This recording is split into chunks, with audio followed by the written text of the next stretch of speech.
Students ਨਮਸਕਾਰ। ਅੱਜ ਅਸੀਂ ਡਿਸਕਸ ਕਰਾਂਗੇ dissolution of a partnership firm ਦੇ ਵਿੱਚ ਅਗਲਾ ਟੌਪਿਕ ਹੈ payment of firm's debt and private debt. ਪਿਆਰੇ ਵਿਦਿਆਰਥੀਓ, ਇਸ ਨੂੰ ਸੈਕਸ਼ਨ 49 ਦੇ ਅੰਡਰ ਅਸੀਂ ਡਿਸਕਸ ਕਰਦੇ ਹਾਂ।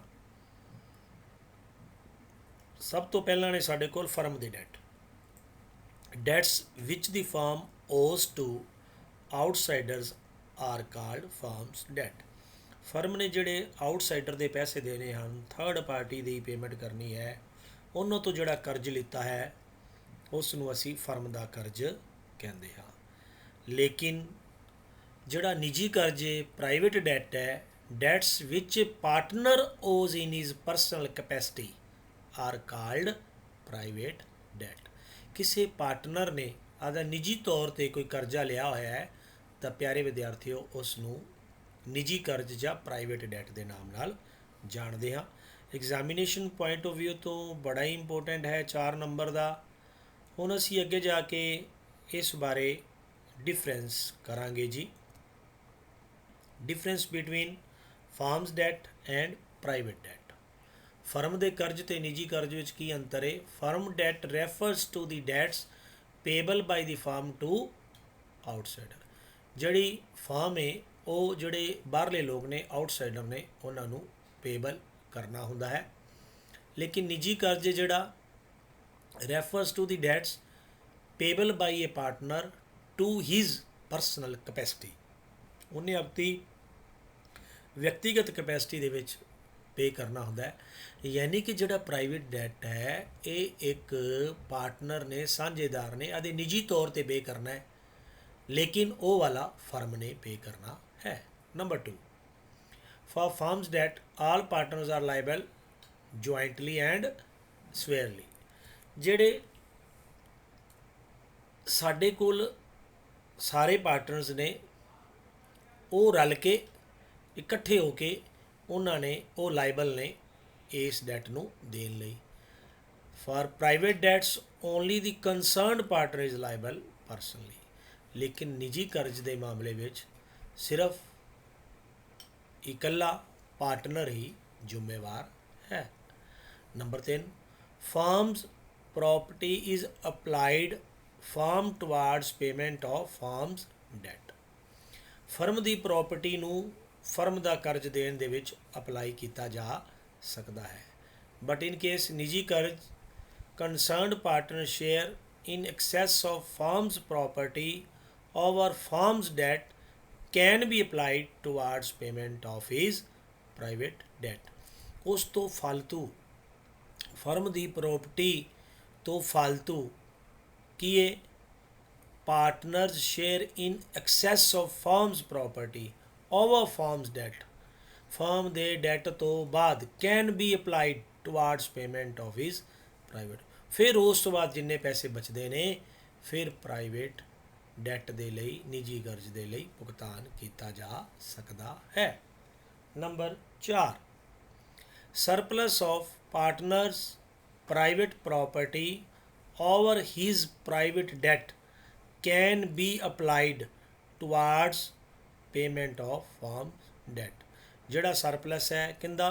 ਪਾਰਟਨਰਸ ਪ੍ਰਾਈਵੇਟ ਪ੍ਰੋਪਰਟੀ ਦਾ ਓਵਰ ਹਿਜ਼ ਪ੍ਰਾਈਵੇਟ ਡੈਟ, ਅਤੇ ਉਹਦੇ ਪ੍ਰਾਈਵੇਟ ਡੈਟ ਤੋਂ over can be applied towards payment of firm's debt. ਉਹਨਾਂ ਨੂੰ ਫਰਮ ਦੇ ਡੈਟ ਲਈ ਭੁਗਤਾਨ ਲਈ ਵਰਤਿਆ ਜਾ ਸਕਦਾ ਹੈ। ਲੇਕਿਨ private property is applied first towards payment of private debt. ਜਿਹੜੀ ਉਹਦੀ ਨਿੱਜੀ ਤੌਰ 'ਤੇ ਜਿਹੜੀ ਪ੍ਰੋਪਰਟੀ ਹੈ, ਵਿਅਕਤੀਗਤ ਪ੍ਰੋਪਰਟੀ ਹੈ, ਉਸ ਨੂੰ ਸਭ ਤੋਂ ਪਹਿਲਾਂ ਜਿਹੜਾ ਨਿੱਜੀ ਕਰਜ਼ ਹੈ ਉਹਦੇ ਭੁਗਤਾਨ ਲਈ ਵਰਤਿਆ ਜਾ ਸਕਦਾ ਹੈ। ਇਹ ਤਾਂ ਸੀ ਸਾਡੇ ਕੋਲ ਕੁਝ difference between firm's debt and private debt. I hopeful ਕਿ ਤੁਹਾਨੂੰ ਇਹ ਕਨਸੈਪਟ ਕਲੀਅਰ ਹੋ ਗਿਆ ਹੋਣਾ ਹੈ। ਪਿਆਰੇ ਵਿਦਿਆਰਥੀਓ, ਇਸ ਤੋਂ ਬਾਅਦ accounting procedure on dissolution of firm. Firm ਨੂੰ ਜਦੋਂ ਅਸੀਂ ਬੰਦ ਕਰਨਾ ਹੈ, ਡਿਜ਼ੋਲਵ ਕਰਨਾ ਹੈ, ਖਤਮ ਕਰਨਾ ਹੈ, ਫਰਮ ਦਾ ਖਾਤਮਾ ਕਰਨਾ ਹੈ, ਅਤੇ ਅਸੀਂ ਉਸ ਨੂੰ ਕਿਹੜੇ ਆਰਡਰ ਦੇ ਵਿੱਚ ਖਤਮ ਕਰਨਾ ਹੁੰਦਾ ਹੈ? In order to close the books of the firm on the dissolution of the following accounts are opened in the order given below। ਇਹ ਆਰਡਰ ਦੇ ਵਿੱਚ, ਇਹ ਤਰਤੀਬ ਦੇ ਵਿੱਚ ਲੜੀਵਾਰ ਇਹ ਵਾਲੇ 4 ਅਕਾਊਂਟ ਬਣਾਏ ਜਾਂਦੇ ਹਨ। ਸਭ ਤੋਂ ਪਹਿਲਾ ਹੈ ਰਿਅਲਾਈਜੇਸ਼ਨ ਅਕਾਊਂਟ, ਜਿਸ ਨੂੰ ਅਸੀਂ ਵਸੂਲੀ ਖਾਤਾ ਵੀ ਕਹਿੰਦੇ ਆ। Number 2 partners loan account. ਜੇਕਰ ਕਿਸੇ ਪਾਰਟਨਰ ਨੇ ਫਰਮ ਨੂੰ ਲੋਨ ਦਿੱਤਾ ਹੈ ਤਾਂ ਯਾਦ ਰੱਖਣਾ ਹਮੇਸ਼ਾ ਬੈਲੈਂਸ ਸ਼ੀਟ ਦੀ ਲਾਇਬਿਲਿਟੀ ਸਾਈਡ 'ਤੇ ਆਉਂਦਾ ਹੈ, ਅਤੇ ਉਸ ਤੋਂ ਬਾਅਦ ਪਾਰਟਨਰ ਦੇ ਲੋਨ ਦਾ ਭੁਗਤਾਨ ਕਰਨਾ ਹੈ। ਤੀਸਰੇ ਨੰਬਰ 'ਤੇ ਪਾਰਟਨਰ ਦਾ ਕੈਪੀਟਲ ਅਕਾਊਂਟ ਬਣਨੇ ਹਨ, ਔਰ ਚੌਥੇ ਨੰਬਰ 'ਤੇ ਅਸੀਂ ਕੈਸ਼ ਜਾਂ ਬੈਂਕ ਅਕਾਊਂਟ ਦੋਨਾਂ ਵਿੱਚੋਂ ਇੱਕ ਅਕਾਊਂਟ ਬਣਾਉਣਾ ਹੈ। ਅਸੀਂ ਹੁਣ ਇਹਨਾਂ ਨੂੰ 1 ਬਾਈ 1 ਡਿਸਕਸ ਕਰਦੇ ਹਾਂ। ਸਭ ਤੋਂ ਪਹਿਲਾਂ ਕਿ ਰਿਅਲਾਈਜੇਸ਼ਨ ਅਕਾਊਂਟ ਕੀ ਹੁੰਦਾ ਹੈ ਜੀ। ਪਿਆਰੇ ਵਿਦਿਆਰਥੀਓ, ਰਿਅਲਾਈਜੇਸ਼ਨ ਅਕਾਊਂਟ ਨੂੰ ਅਸੀਂ ਪੰਜਾਬੀ ਵਿੱਚ ਵਸੂਲੀ ਖਾਤਾ ਕਹਿੰਦੇ ਹਾਂ। Realisation account is open for disposing of all assets of the firm and making payment to all the creditors. ਅਸੀਂ ਜਿੰਨੇ ਵੀ ਐਸੈਟਸ ਨੇ, ਜਿੰਨੀਆਂ ਵੀ ਲਾਇਬਿਲਿਟੀਜ਼ ਨੇ, ਉਹਨਾਂ ਨੂੰ ਰਿਅਲਾਈਜੇਸ਼ਨ ਅਕਾਊਂਟ ਵਿੱਚ ਟ੍ਰਾਂਸਫਰ ਕਰ ਦੇਣਾ ਹੁੰਦਾ ਹੈ। ਉਸ ਤੋਂ ਬਾਅਦ ਜਿੰਨੀਆਂ ਵੀ ਸਾਡੀਆਂ ਦੇਣਦਾਰੀਆਂ ਨੇ ਅਸੀਂ ਉਸ ਦਾ ਭੁਗਤਾਨ ਕਰਨਾ ਹੈ। Realisation account is a nominal account.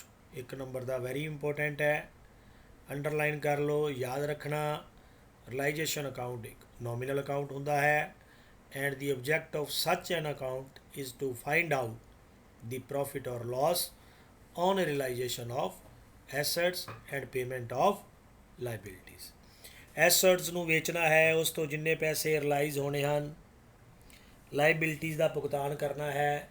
ਸਾਰਾ ਕੁਝ ਕਰਨ ਤੋਂ ਬਾਅਦ ਫਿਰ ਜਿਹੜੇ ਪੈਸੇ ਬਚ ਜਾਂਦੇ ਹਨ, ਜਾਂ ਤਾਂ ਰਿਅਲਾਈਜੇਸ਼ਨ 'ਤੇ ਪ੍ਰੋਫਿਟ ਹੁੰਦਾ ਹੈ ਜਾਂ ਫਿਰ ਰਿਅਲਾਈਜੇਸ਼ਨ 'ਤੇ ਲਾਸ ਹੁੰਦਾ ਹੈ।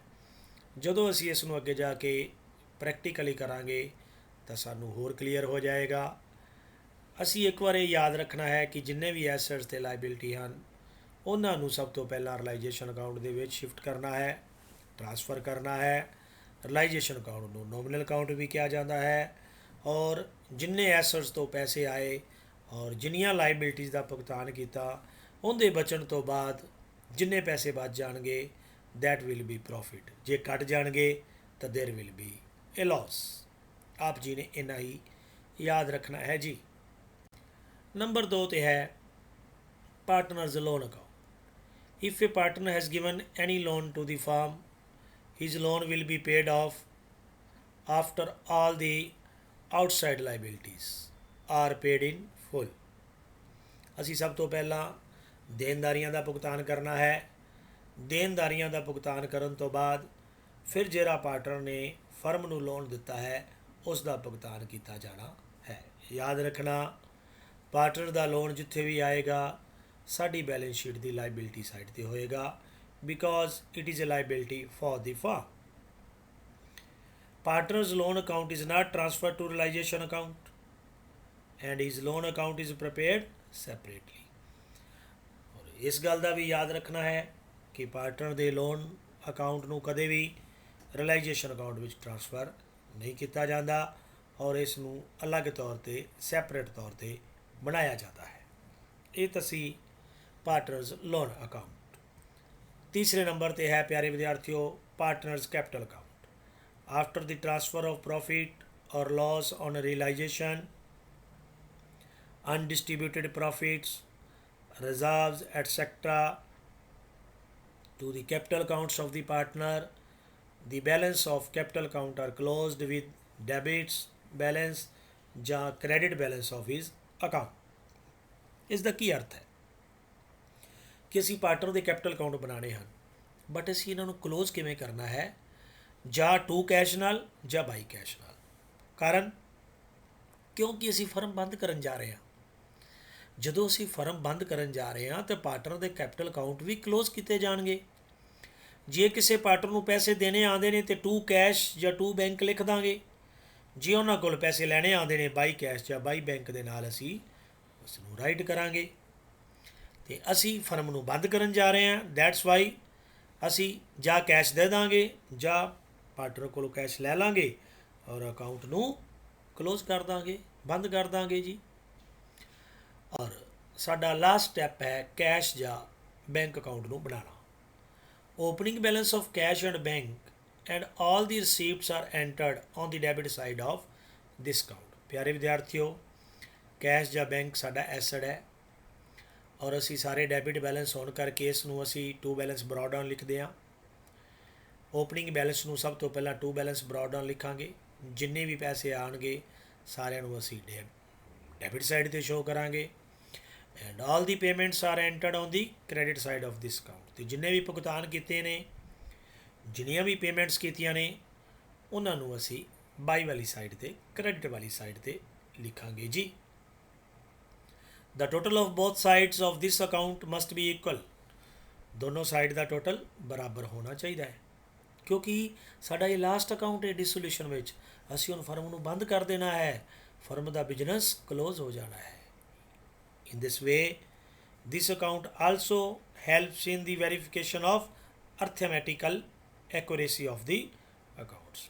ਇਹ ਜਿਹੜਾ ਕੈਸ਼ ਔਰ ਬੈਂਕ ਅਕਾਊਂਟ ਹੈ, ਇਹ ਸਾਡੇ ਅਕਾਊਂਟਸ ਦੀ ਅਰਥਮੈਟੀਕਲ ਐਕੂਰੇਸੀ ਨੂੰ ਵੀ ਚੈੱਕ ਕਰਦਾ ਹੈ, ਔਰ ਲਾਸਟ 'ਤੇ ਦੋਨਾਂ ਸਾਈਡਾਂ ਦਾ ਟੋਟਲ ਬਰਾਬਰ ਹੋਣਾ ਚਾਹੀਦਾ ਹੈ। ਜੇ ਦੋਨਾਂ ਸਾਈਡਾਂ ਦਾ ਟੋਟਲ ਬਰਾਬਰ ਹੈ ਤਾਂ ਇਟ ਮੀਨ ਸਾਡੇ ਅਕਾਊਂਟ ਕਲੋਜ਼ ਹੋ ਜਾਣਗੇ। ਇਸ ਤੋਂ ਬਾਅਦ ਸਾਡੀ ਫਰਮ ਪੂਰੀ ਤਰ੍ਹਾਂ ਨਾਲ ਕਲੋਜ਼ ਹੋ ਜਾਏਗੀ ਜੀ। ਇਹ ਵਾਲੇ ਅਸੀਂ ਮੇਨ ਅਕਾਊਂਟ ਬਣਾਉਣੇ ਹੁੰਦੇ ਹਨ। ਮੈਂ ਉਮੀਦ ਕਰਦਾ ਕਿ ਤੁਹਾਨੂੰ ਅੱਜ ਦਾ ਲੈਕਚਰ ਬਹੁਤ ਵਧੀਆ ਤਰੀਕੇ ਨਾਲ ਸਮਝ ਆ ਗਿਆ ਹੋਣਾ ਹੈ। Thanks for watching this video. ਜੈ ਹਿੰਦ।